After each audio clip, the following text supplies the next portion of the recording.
Welcome back into Exit 99 Sports. As always, I'm Caleb Deloach. He is Cody Hinkebine. And, Cody and I were kind of looking at the schedule for next week, and Cody, we're getting down to the end here of spring season, it feels like. Yeah, pretty jam-packed. Getting end of April this week. A lot of SEMO conference tournaments throughout a lot of multiple sports. And I know we're big football, basketball fans, but whenever you get to the other sports, this time of the year is really key. Yeah, and there's a lot going on, as I've talked about a few times. The spring sports, there's a lot of sports going on, a lot more than, the winter time. There's a lot going on, baseball, there's tennis, boys volleyball, soccer. There's a ton going on every day, it feels like. So a whole lot to cover this time of year. So we can go ahead and jump right in and talk about just everything that went on last week. We'll start with baseball. And on Monday, Jackson was the lone team here in the Cape Jackson area, and they dropped a game 2-1 to a pretty good Marion team. I know Marion knocked off Notre Dame, I believe, a couple weeks ago now. So a pretty good Marion team came here to Jackson, beat Jackson 2-1 in a pitcher's duel. So, tough loss for Jackson. They played well, but lose a close one there to a pretty good team.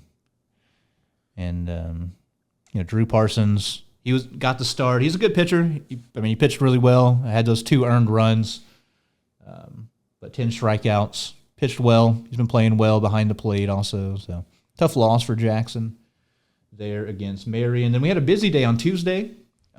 3 teams in action. Cape with a big blowout win, I believe, at Windsor. They went up to their made-up game from a couple weeks ago. Rain won 13-1 over the Owls. Notre Dame beat Dexter. Big conference game there. Notre Dame won 6-4, which we'll get to here shortly. We have the conference tournament coming up pretty soon, and that's a tournament that anybody can win. And also on Tuesday, Oran, who's very, very good at baseball this year. They have a very good team. They beat Saxony 13-2. Maybe the one bright spot from that game, Zach Roth got a home run for the Crusaders, but they do fall down over at Oran. Like I said, tough team. I knew going into that game it was not going to be a game that was going to be won very easily by Saxony. Feels like Saxony gets in some shootouts. Sometimes they win them, sometimes it's lopsided the other way, but they do come up on the wrong side, 13-2 this go around. Cody, you got Wednesday's games. It was another busy day. Yeah, busy day across Jackson. Another close game, losing to Farmington 6-5. A little bit of a slide there for Jackson, but you get the feeling a lot of these regular season games, it's just about getting ready, as it is a lot of these sports, getting ready for district time, which is coming up. A lot of close losses, too, for Jackson. It feels like almost, and wins. Feels like every game is a couple runs here or there. Notre Dame beat Kennett 3-1. TJ Bolin, very bright spot for the Bulldogs this year. He went 7 strong innings, 4 hits, 1 strikeout, 3 walks, 99 pitches for him. So good day on the mound for Bolin. Yeah, he's been pitching really well. Really, really good player. And, Kennett a little bit down from where they have been, but it's always tough to go against Kennett. They're always well coached, really talented. Then Saxony defeated Oak Ridge 5-3 to round out our kind of Cape County scores here. Yeah, Saxony grinding out a win. That was a game I thought they could win. They do take care of business there. And then, we mentioned Jackson having an up and down season, I would say, thus far. They've lost a couple games that you're not used to seeing them lose. They lost to Cape. They lost to Notre Dame. And then, they kind of grind their heels in and beat a pretty good Poplar Bluff team this past Thursday, 9-6. I saw the Jackson team gave the player of the game to the entire offense. Jackson had put up 15 hits. They drew 5 walks. They had 3 doubles and a triple to get to those 9 runs. So, they got a good win. That's a very tough Poplar Bluff team, Cody. Yeah, a lot of these SEMO conference teams hovering around the 500 mark, it seems like this year. But we do know now that the conference standings have came out for the conference tournament. Poplar Bluff, the 1 seed, so very good team, very good win for the Indians. Yeah, just once again showing that it's going to be a wide open tournament, in my opinion. I think Jackson's a 4 seed, so yep. 1 through 6 could win a game, could win 2 games, and I would not be surprised at all. Cape hosted a wood bat tournament Friday, Saturday. I went over there for a little bit on Saturday. On Friday, they played Vashon out of St. Louis. Controlled that game. They won 15-0. Zach Dowdy got to start, and he was one hit away from a perfect game. He only had to go 4 innings, but those 4 innings, he gave up 1 hit, no walks, no earned runs. So good outing for him, and then the offense just mashed 15 runs. So Cape put up some runs this weekend also. On Saturday, they played Pattonville, won that 9-8, and they finished out with Crothersville on the backside of a doubleheader, won that 7-1. So a good weekend over at Cape Central. They are playing really, really well. What do you have their schedule? They're on what? Yeah, you can't say enough about the Tigers. 6 wins in a row over the past, 2 weeks. So playing very well.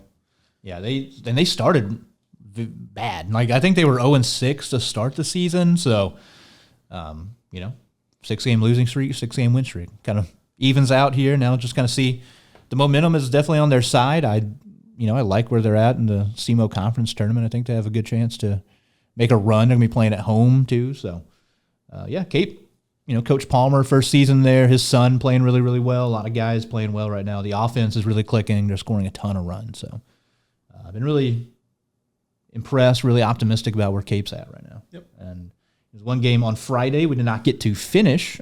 Jackson was leading Fox in the 6th inning. It got postponed 5-4.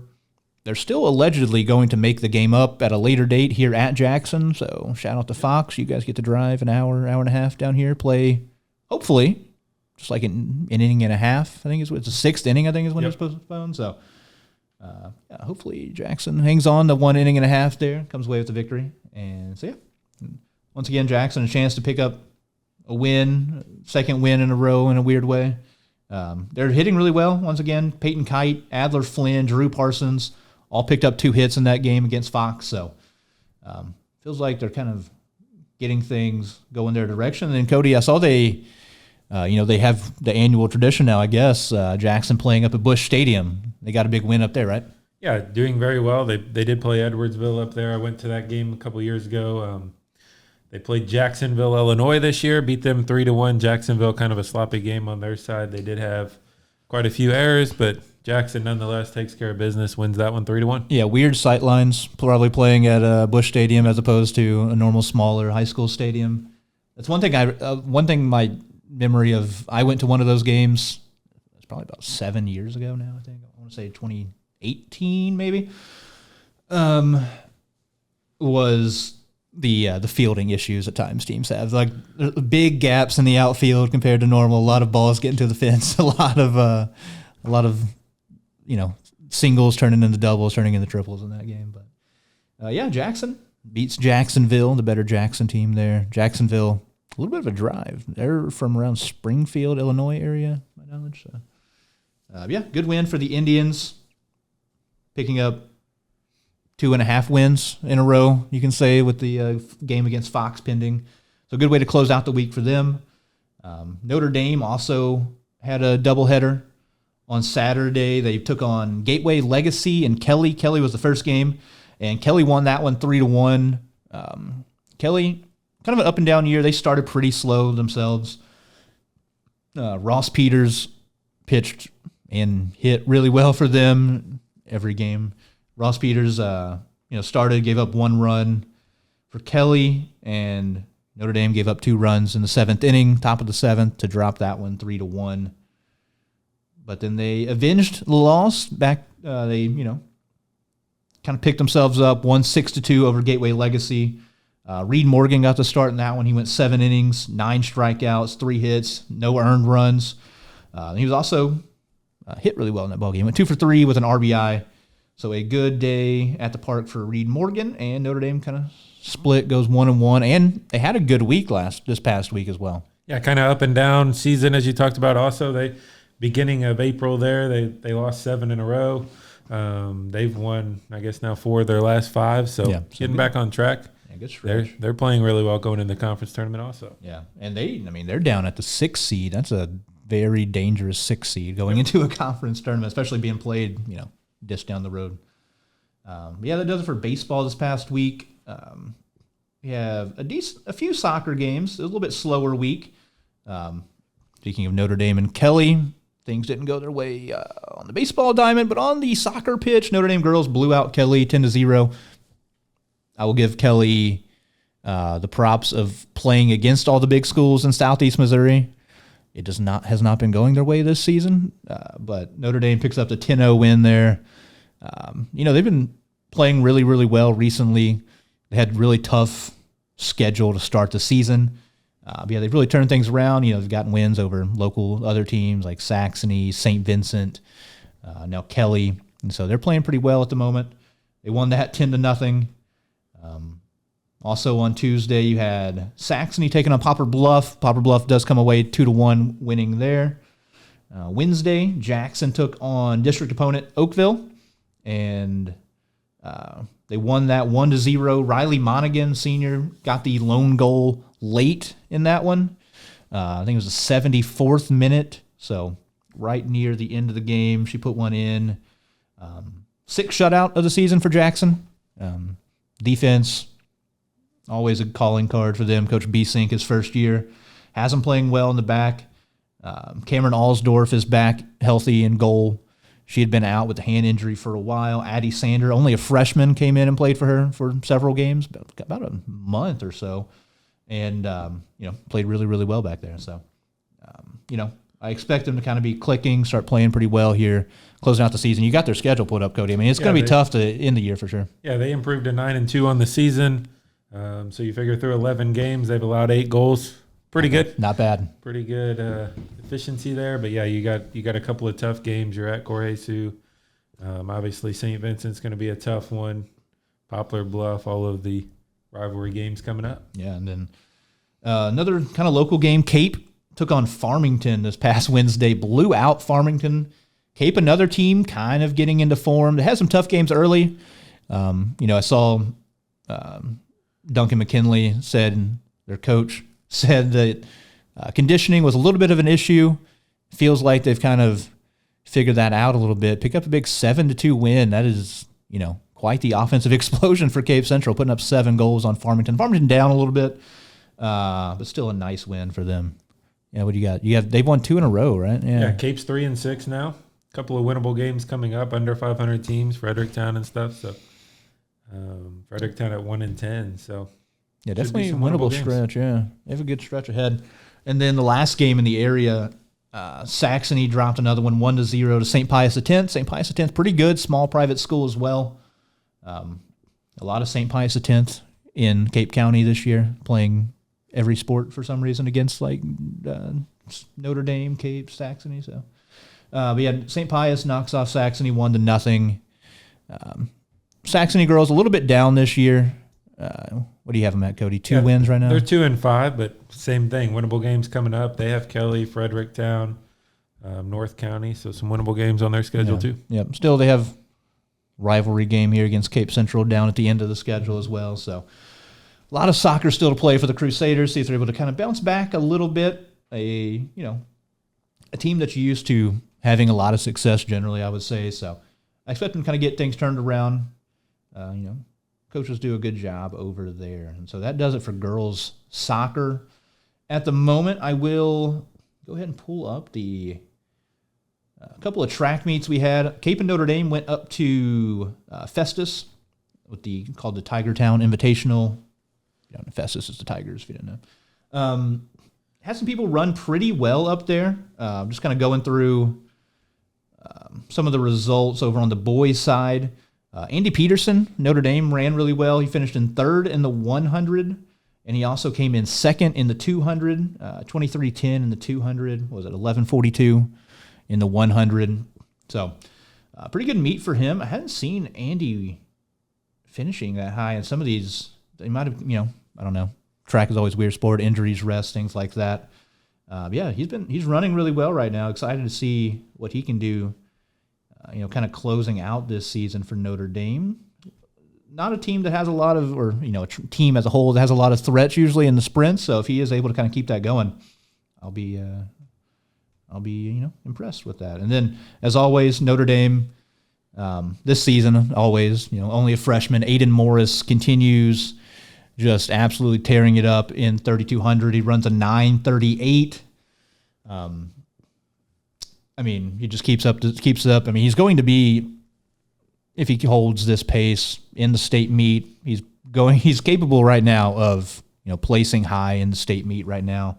As a freshman, 9:38 is a very, very good mark. That would have put him, I think, in Notre Dame's class right in the middle of the pack in the state finals. So Aiden Morris, out of his mind running, only a freshman, comes from a good line of runners, a good program over there, distance runners in Notre Dame. So not too surprised. And Jackson Jones, other Notre Dame runner, comes in fourth there in the 3,200. Over in hurdles, Trenton Powell continues hurdling really well. He won the 110 hurdles up there at Festus in 15:42. And then over in the 300, he comes in fourth at 40.86. He has been running very, very well all season long. He's kind of gotten some local competition. A kid from Poplar Bluff, last name Slack, is going insane, breaking a lot of records this year. This would be a good SEMO conference competition coming up pretty soon. Get to see all these guys in one place. Over in the relays on the boys' side, Notre Dame comes in fourth in the 4x1. Cape gets sixth. 4x2, Notre Dame is fourth. Cape is seventh. And then the 800 sprint medley relay, Cape Central comes in fifth place. Notre Dame not have a team in that. 4x4, Notre Dame's in fourth. Cape's in fifth. So they're very, very competitive between those two. Notre Dame in second in the 4x8 as well. The jumps have been really hit and miss for both teams. Nobody placing all that high out of either squad. However, I guess you want to consider the pole vault a jumping event.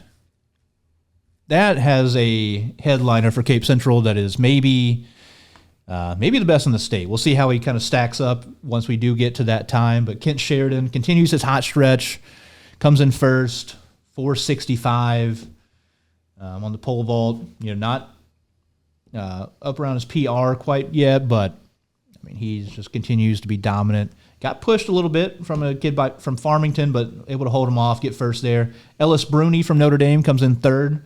He gets over 4 meters as well, 4.09. So a good meet for both of them. And then in the throwing events, Cape Central has a guy in Isaiah Husky that is doing very well right now, throwing, especially over on the shot put. 17:55, the next closest thrower was over 1.5 meters behind Isaiah Husky. So he's throwing really, really well right now. I'm excited to see him get into the postseason, see what kind of noise he can make. And then Zykel Hall from Central comes in fifth there, 15:34. So good meet for both of them. Over on the girls' side, a little bit of mixed reviews, not the same amount of high finishers as the boys' side. But the one person I definitely want to highlight who has been running really, really well this season, Martina Ressel, only a freshman over in the 3,200. So Notre Dame has, going to make the claim, the two best 3,200-meter runner freshmen in the area. Martina's been running really, really, really well. She comes in second, loses by under 1/10 of a second in that race to a girl from Lafayette. So getting pushed a little bit. That's good to see. And she's another one who, I expect to see come state championship time. She's been running very, very well all season long. And then, Cape Central showing out pretty well in the relays all season long. Their 4x2 team comes in second. Their 4x1 team in fourth. They've been running pretty well this season. They had their sprint medley team came in first up at Festus. So they've been doing a good job. Their sprinters are pretty solid. Taraji Riley did not run, I saw up at Festus. So maybe just taking a day off for rest, things like that. Getting more people involved, obviously, as well. You got to try to kind of balance keeping your legs fresh in track season. I know over in the other meet I'm going to talk about at Ladue, where Jackson was at, the Reagan brothers did not run any individual races up there. You just kind of got to balance it, especially whenever you're going into the postseason. You got SEMO conference, districts, things like that, where you're going to be running, maybe 3 races, maybe 4 races. So try to keep your legs fresh coming into the end of the year. Jamie Dawson-Ide came in third in the Long jump for Central. She's been jumping really well. Grayson Maurer from Notre Dame gets first in the triple jump. Abigail Spooler from Notre Dame gets first in the pole vault. Their field side of Notre Dame has been performing really, really well all season long to this point, and they continue to do that. Mary Human comes in fourth in the shot put. So good meet for Notre Dame. Cape Central has a few people step up that did really well. Obviously, Kent Sheridan, as always, really showed how dominant he is. Over in the pole vault, up at, like I said, Ladue, Jackson was up there, kind of by themselves. A big-time meet. Some schools from Kansas City came over. A lot of St. Louis schools were there. Like I said, no Reagan brothers in that one. So in the 100, Jalen Hampton ran pretty well, 11:47. He finishes about middle of the pack. There's every race, 30, 40, 50, 60 kids up there. So he ran pretty well. In the 100, him, Memphis Maddox, Evan Turley, they've all been running really, really well this season. They're big parts of the 4x1 and 4x2 teams for the Indians as well. So they did a good job over in the 16. Aiden Needbosky came in fifth place up there, ran 4:33. Pretty good time for him. In the 32, Chase Wendell came in sixth, 9:56. In a pretty competitive field in the 32. Ran pretty solid, good result, I would say, for him as well. And as always, Brooklyn Williams jumped really, really well on the girls' side. She's somebody I kind of expect to maybe make a push for the state meet in the long jump. So she continues to perform well. And then I will say Amelia Fox, somebody else I definitely want to talk about. Only, I believe, a freshman as well in the pole vault, has been performing well all season long. She comes in second up here at Ladue. Once again, like I said, a pretty good field to come in. Second in is very competitive. A lot of girls in the pole vault up there. Lily Morningstar comes in fifth from Jackson. So Amelia Fox consistently pushing that low threes, mid threes range in the pole vault. So it's exciting for her. The only person ahead of her is a senior.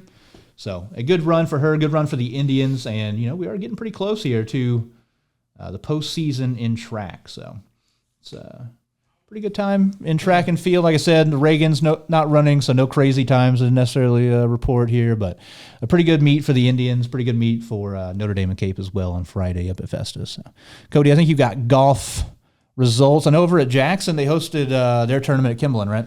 Yeah, so Ian Lambert, actually in a one-hole playoff, shoots a 67, wins the tournament at Kimberlin. As a team, Poplar Bluff ends up winning it. Jackson finishes second with a combined 286, and then Jackson's red team finishes fifth with a combined 318. So good showing at the home at Kimberlin for Jackson. Yeah, pretty good depth there for the Indians, having two teams finish top five over there. And Poplar Bluff shot an absolutely out of their mind score. They broke all kinds of, I think, team records, state records, stuff like that. So they end up having second, third, fourth place finishers. Thomas shot a 67, Love a 68, and Barks a 69. Yeah, not bad. So if that's your home course, kind of how hard that is to do. Well, three players there at Poplar Bluff under par. So. Yeah, they're balling out. And Marshall Earnhardt also came top five for the Indians at 70. So pretty good showing for the Indians. Like I said, kind of showing off the depth a little bit.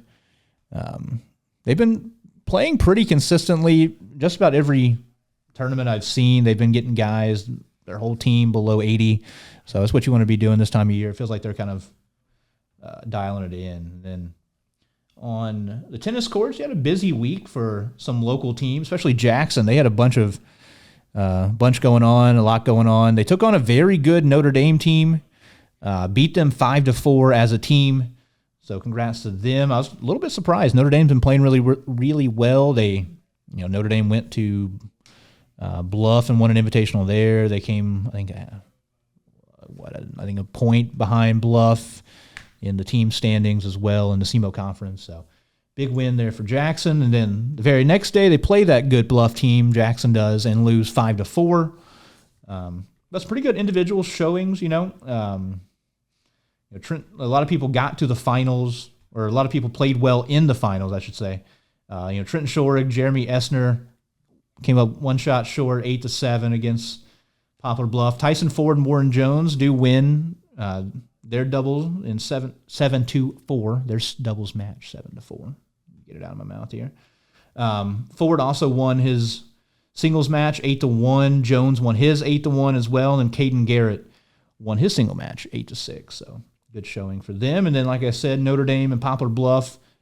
For a while, they did feel like the top two teams, at least how they were playing, and then they got to face off. Bluff won 5-4 as a team over Notre Dame. On a busy Wednesday, Jackson, they hosted North County, won that 8-1 over the Raiders. Pretty easy win there for the Indians. And Cape lost to a solid Melville team, usually a pretty good tennis outfit I've seen over the years. So Cape drops that 5-4 as well. And then we had a pretty busy day for the Indians over at the doubles tournament at Cape. That's the only results I have, so don't shoot the messenger here. They were pretty dominant, Cody. You've got the finishes there for the Indians. I think they had 3 different flights they won 3 different flights there over at the doubles tournament. Yeah, according to what you got here, it says Jeremy Essner, Trent Shorey first, Tyson Ford, Warren Jones first, Caden Garrett, Seth Murley first, and then Connor Strickland, Peyton Weber second. So good showing for them. Indians tennis team playing pretty well as a team. Individuals doing pretty well. A lot of good doubles teams for them also. I believe the last sport I haven't talked about, boys volleyball. Trying to keep up a little bit better, do a little bit more on the boys volleyball side. Saxony took on St. Pius X, a common opponent here of teams in the area. Lost that one 3-1 to St. Pius. Then over at a little bit of a tournament shootout showcase type deal up in St. Louis. Notre Dame actually beat Saxony 2-0, and Saxony lost to Lutheran South 2-0 as well. So a little bit tough week there for the Crusaders, playing some tough competition. Notre Dame playing well, and they'll have a busy week this upcoming week. I think that does it for this past week. Cody, you want to go ahead and jump into what do we have next week? You can start on baseball, I guess. Yeah, getting you set for this week. Baseball, Monday, Cape is at Kelly. Tuesday, you have Jackson hosting Kennett. Notre Dame will be at Sykeston and Saxony at Bell City. So pretty full slate there on Tuesday. Mm-hmm. And then Wednesday, Cape is at Hillsboro. Should be a pretty good matchup there. Hillsboro 10-9 on the season, so should be interesting. And then Thursday, Saxony's going to host Advance. Advance a little down, 6-9 this year, but always have a good ball program, mm-hmm. So should be interesting there also. And then we get set for the SEMO Conference Baseball Tournament. So just to kind of go down the seeds you got there. I think I got them here. So Poplar Bluff gets the 1 seed. 2 seed goes to Sykeston. 3 seed Cape Central. 4 Jackson. So the 4-5 game will be Jackson and Dexter. 3 seed Cape Central hosts the 6 Notre Dame. Kelly's the 7 seed, so they'll play Sykeston at 2, and then Kennett's the 8 seed. So only 8 teams on the conference baseball slate. So what's the give me the layout of the Cody. What it looks like is the better seed's going to host the first round. It's got listed here that Cape Central will host kind of the consolation semis, and then the winners bracket semis, and then the final round. So the consolation, championship, third place, all that will be at Capitol Park, and that's Friday, Saturday, Monday. Yeah. Okay. So the 5th, May 5th, will be the championship, third place, all that. And then, the semis are Saturday. So get out, watch some very good baseball, some of the best teams in the area. And as Caleb mentioned earlier, really kind of up for grabs. Yeah, it should be a pretty good tournament. I mean, Kelly's the 7 seed taking on Sykeston. I mean, there's almost the only game I expect Poplar Bluff to win against Kennett in the first round. Yep. I mean, after that, Jackson, Dexter could go either way. I probably lean toward the Indians. Sykeston, Kelly could go either way. Obviously, Sykeston having home field, I kind of give them the edge. And then Cape Central, Notre Dame could go either way as well. Both teams playing pretty well at the moment. Cape Central hot. We'll see how they do coming in, they take on Kelly, who just beat Notre Dame. They also have to go, like you said, to Hillsborough. Yep. It's a pretty solid squad, so might be a little bit tough road trip. But, yeah, I mean, any team 1 through 6 could win it. I expect Bluff to be there in the semifinals. Jackson, who just beat Bluff, he could get a rematch about a week later. Yeah, it should be really, really good baseball. Like you said, the higher seeded teams will host and get out to Cape Central on Saturday, and then Monday over at Kappa Hall. Should be a good day of even Dexter. Day of baseball. They're the 5 seed, but they're 12-6 on the season. Yeah, so they have to give you. I mean, they've lost to Notre Dame, Sykeston, Bluff, but beating all the other teams. So 12-6 record there. Yeah, the 5 seed's pretty good. Yeah, so a very, very competitive, very wide open field, I'd say, at the SEMO Conference Tournament.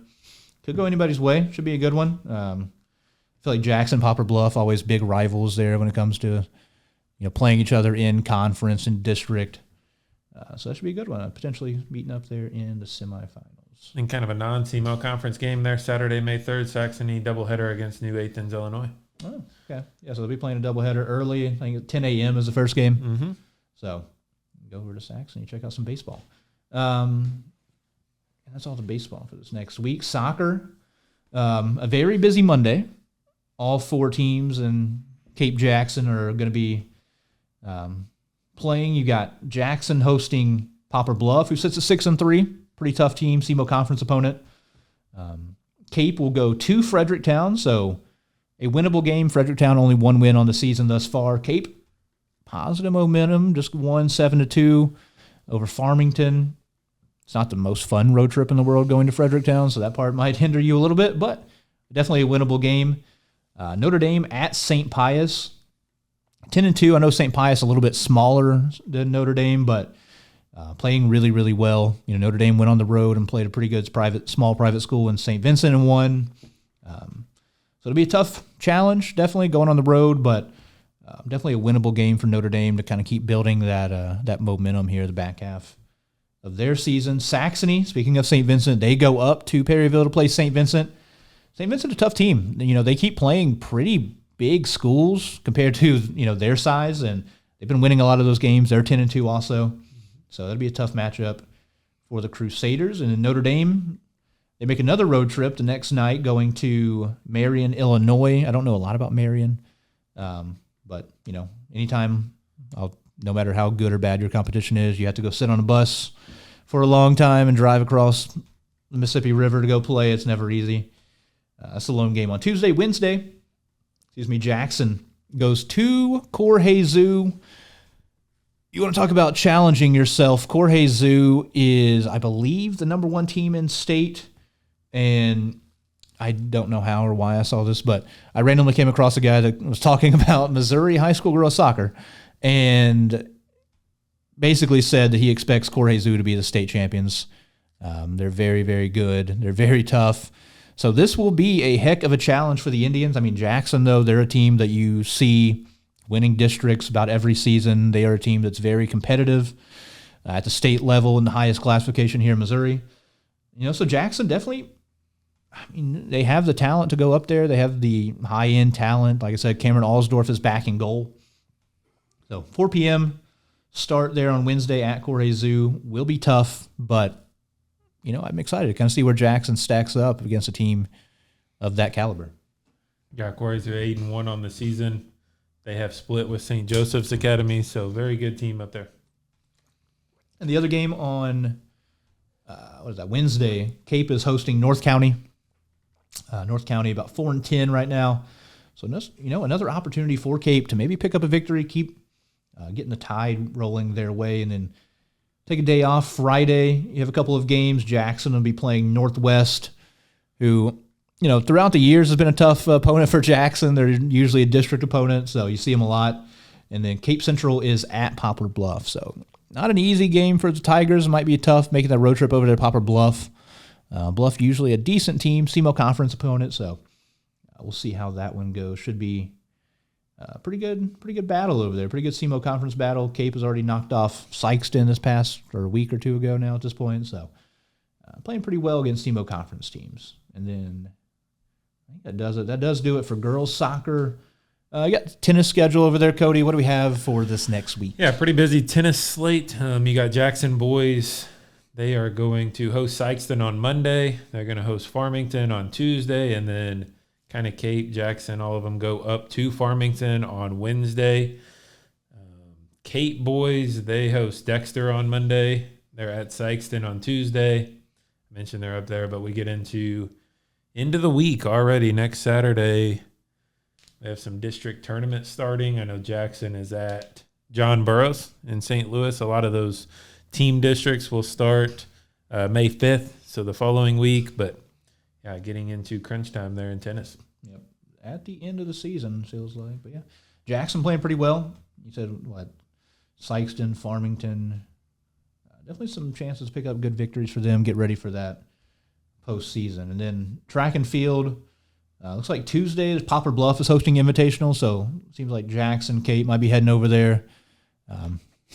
Feels like the same teams always run against each other in track season. I remember from my experience, it felt like every weekend or every other weekend you're seeing, Notre Dame kids, Cape kids, Poplar Bluff, Sykeston, whoever. So yeah, it'd be a lot of the same faces. We'll see who is running, and then you got kind of the big one. We're not sure exactly where it's going to be at yet. We'll look into it here. SEMO North Conference track meet, boys and girls. What's it? It says it's the location is Cape Girardeau. Yep. But it did not specify Cape or Notre Dame, right? Yeah, some of the schedules said Cape, some of them said Notre Dame. It's in Cape Girardeau, so the SEMO Conference boys track. Might be over there at Notre Dame then. That is where a lot of people's season around here started, over at Notre Dame. And so, regardless, should be entertaining. A lot of good runners in the area that we keep talking about. Most of them, from the Cape Jackson, Notre Dame group. You got, like I said, Notre Dame has some really, really talented young distance runners. Cape Central's got Kent Sheridan, who has, state medals on his mind. They have good throwers over there. They have pretty consistent runners. Jackson, we'll see what the Reagans are doing, what they're competing in. The Indians also have very good, people in the field events. Bryson Wessel, I didn't mention, he did well this past weekend. Gavin Shin, Katarina Ellefson on the javelin's been throwing really well. So it'll be fun. I'm definitely planning on getting out there. Hopefully the weather stays good. Please don't rain. That's all I ask. And then I'll be out there. If it is a Notre Dame, it's like I can throw a rock from my house and hit Notre Dame almost. So I won't complain about that. Yeah, that's pretty much it for track this upcoming week. Boys volleyball, decently busy week. On Monday, Saxony goes up to Seckman. I don't know much about Seckman boys volleyball-wise, but definitely a chance, I think, for Saxony to pick up a win up against the Jaguars. On Tuesday, Notre Dame will be hosting Lutheran St. Charles, a little bit of a private school battle there. Then they turn around Wednesday, take on St. Mary's Southside. Once again, I don't know a lot about St. Mary's Southside outside of, basketball they're really good at. But outside of that, I don't know too much about what they have going on over there. And then Lutheran St. Charles, they missed being in Cape County so much. They come back on Thursday, and they will play at Saxony. So it'll be a tough battle there for Saxony. We'll see how they do. A couple of Lutheran St. Charles matchups here in the county. And, we're getting close to another local battle between Notre Dame and Saxony taking on each other here. So that does it for volleyball. Cody, you have the golf schedule for this next week, I believe?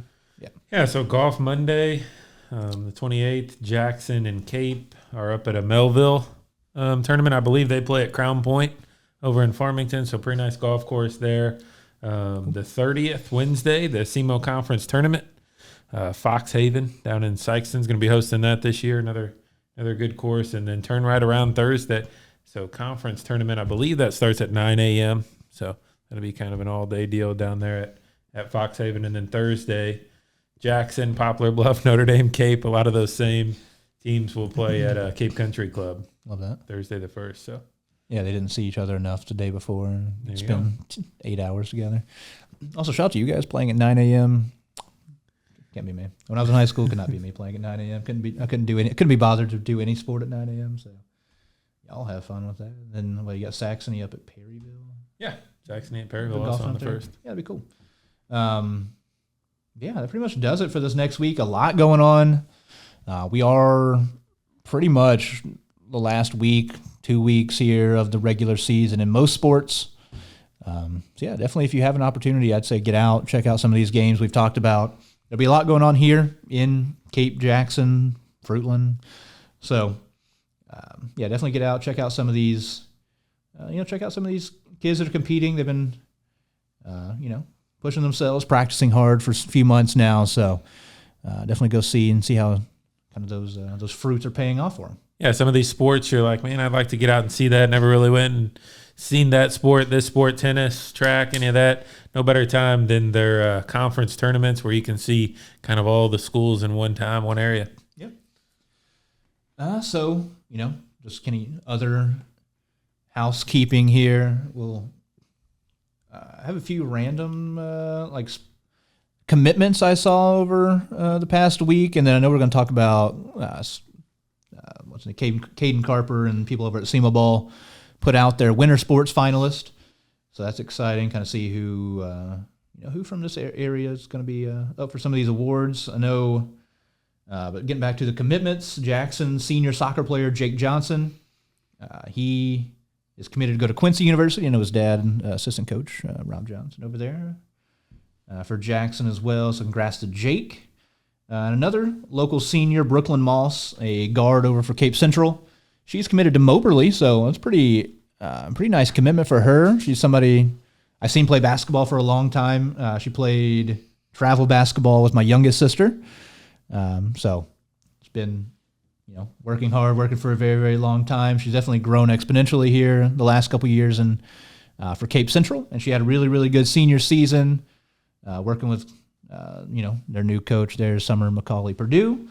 And, yeah, got her up to Moberly Area Community College. So that's exciting, big-time basketball there. A little bit outside of Cape County. We mentioned it beforehand. Dontrez Williams of Sykeston and Jadis Jones of New Madrid are now teaming up at Lindenwood. So that's pretty cool. I know SEMO will have a couple of local kids as well, so you get to see all those kids maybe match up against each other. That'd be pretty neat. And then the other thing I saw was Coach Noel Trimmer. He's been around this area for a long time, coaching a bunch of different schools. He's being inducted 2025 Missouri Basketball Coaches Association Hall of Fame this year. So congratulations to him. Long career, like you said, coached a lot of different places, Kelly, Oak Ridge, others, Valley Catholic, I think. So it's a very long career, and congrats to him. A lot of wins, a lot of success there for Coach Trimmer, and deserving the individual attention. And you got those Semoball awards. It's not just our little area here, so it kind of encompasses all of Southeast Missouri from like Perryville to the Boot Heel. So I believe they're going to be right around the ESPYs, July 16th, 18th, somewhere around the middle of July, be the awards. But the finalists came out. So boys basketball, you have from Sykeston, Tristan Wiggins, PJ Farmer. Jackson, obviously Cole Deck. Woodland had Corbin Kinder. Notre Dame, Colton Johnson. Kobe Watson from Scott City. So a lot of them. We saw some of the Caruthersville, Jermonte Alexander, Risco, Sammy Smith, Noah Johnson from East Prairie, and then Landon Burkhardt from Puxico. Yeah, a lot of very, very deserving players. It's gonna be some tough choices. Yeah, it's a deep group. A lot of kids that obviously they're up for the award, but a lot of really, really good individual seasons, a lot of good team seasons. You see. Landon from Puxico went to the Final Four. Kinder went to the Final Four. So a lot of really, really good seasons for these guys. If I had to make a pick, it's probably going to be PJ Farmer. I know he was SEMO Conference Player of the Year. We'll see how that goes. And he's going to SEMO. It usually doesn't hurt either. Yeah, Landon and Corbin, the only two that are not seniors, so a very senior-laden boys basketball finalist there. Yeah. Over on the girls' side, you want to go through that there? Yeah, over on the girls, you have... once again, another loaded group. Cameron Alsdorf of Jackson, Carson Haygood from Doniphan. She led, her school to a state title. Jade Berry at Delta. Kate and Bree Rubel, twin sisters from St. Vincent. Elise Edwards from Kennett. Landry Hammondtree of Sykeston. Ireland Gowan of Poplar Bluff. Parker Ernst, Neelyville, and Janiah Smith of Portageville. Once again, like we said, a lot of people that had, crazy individual careers, seasons, but a lot of team success. I mentioned Haygood and Donovan won a state title. The Rubel twins, they went to the Final Four, lost in a championship game. Janiah Smith and Portageville went to the Final Four. Neelyville had really, really good season. And I don't know. I can't really make a call on who would be favorite there. I mean, there's so many options. Like I said, Haygood, only a sophomore. I think it was Player of the Year in their classification. Jade Berry, I think, was Player of the Year in her classification. Elise Edwards averages like 50 points per game. That'll be a tough group. I'm refusing to make a call on the girls basketball. I'm holding out. Can't make me. Then you have wrestling over there. It is, we'll say Jackson Layden. Yeah, so boys wrestling, none of those Jackson wrestlers, those seniors. You have Cade King, Bryson Wessel, and Grady Rice, all juniors. Joel Moore is a sophomore, so those 4 from Jackson. You have Connor Henderson from New Madrid County, Connor Poole from Cape. You have Kevin Thompson from Kennett, Sam McGill from Sykeston, Branson Crum from Poplar Bluff, and Cole Williams, Notre Dame. Yeah, so, good group. Very good group there. I'm officially leaning Bryson Wessel on that one. I will make a call there. He got 3rd in state as a heavyweight, I believe. So, great season for him.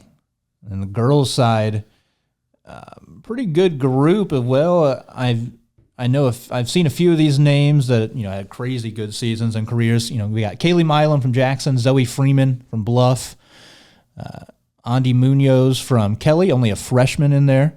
Ellie Douglas and Chanel Williams and Dayton Owens, all from Sykeston. You've got 3 from Kennett, Abby Johnson, Heather Jones, and Jaslyn Covington. And then Taylin Kahn Harris from Dexter, also a freshman. I think Freeman from Poplar Bluff is probably the favorite to win that. This is my pretty sure stat of the day is I'm pretty sure she won state 4 years in a row. Or she won conference 4 years in a row. She won state, I believe. She's a monster, so she did good. I know Milam from Jackson got 2nd in state, so good showing from her as well. But I'm leaning Freeman from Poplar Bluff winning that. Yeah, and then they had a few more on there, but big Lifetime Achievement Award, Bratton Woodenborn.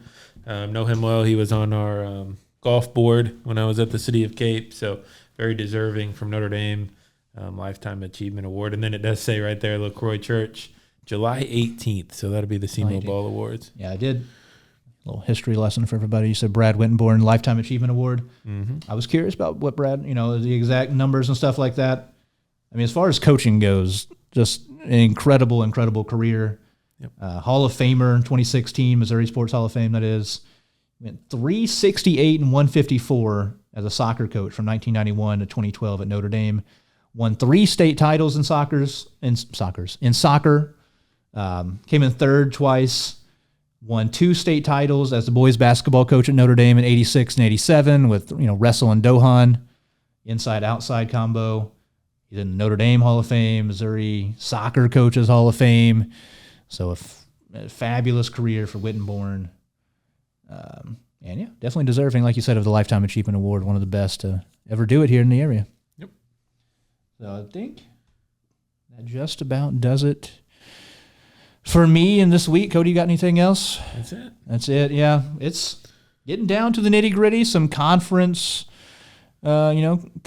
meets and things like that. We're getting into the singles, state tournaments here as well and tennis. So we're definitely running out of time. High school, I saw, over at Jackson, the seniors are doing some of their into-school stuff.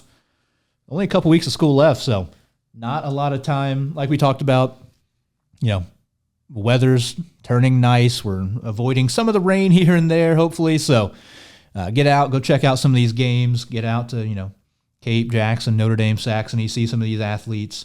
And like you said, some unique sports, not ones that everybody's used to going and seeing a lot, not the ones you play all the time as a kid. So get out there, go watch some, baseball, get out to the track, see some tennis, and it'll be a lot of fun. A lot of great games, a lot of good individual stuff coming up this week. So thank you guys for watching as always. We appreciate it. Watching, listening, anywhere you're watching or listening, make sure you subscribe, make sure you like the streams, follow us to keep up with any more content we have coming out. Find us on social media at Exit 99 Sports. I know for a lot of these, baseball games and for Cape and Jackson, Ryan Winkler over on 95.7 Cape for Cape Central, or 104.7 The Bridge for Jackson games is doing a lot of them on the radio and also streaming them on YouTube. And then Rusty Hendricks, I know, does a lot of the Notre Dame games as well. So definitely check all them out to go listen if you're unable to get out. And, we appreciate it as always. Thank you guys for listening, watching. All we do is just try to keep you updated and put as much shine on these kids as we can. So we thank you all for listening and watching. We will see you in the next one. Thank you.